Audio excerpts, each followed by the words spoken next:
imagining lovingly for someone else, you're not attached emotionally to the outcome. There is without feeling and no emotion of love.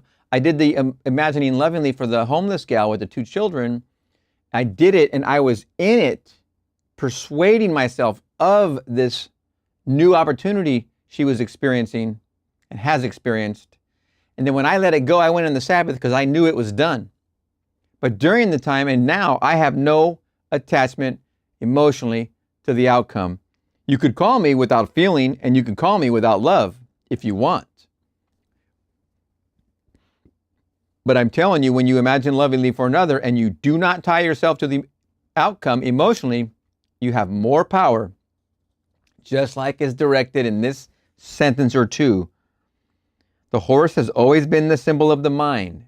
In this case, the mind is harnessed. It's disciplined and directed by the charioteer, the one who is in control of that disciplined mind, but without feelings, no emotion of love.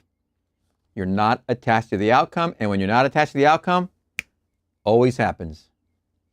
When you're attached to the outcome, tell me about it in the comments, how it is manifesting because you're attached to the outcome. Tell me how that's been working out. Don't think I don't know. I'm at the end of 3 years, all right, of Neville, hardcore run at it. So I know exactly what this means. I wish I didn't, but I do. I tell you.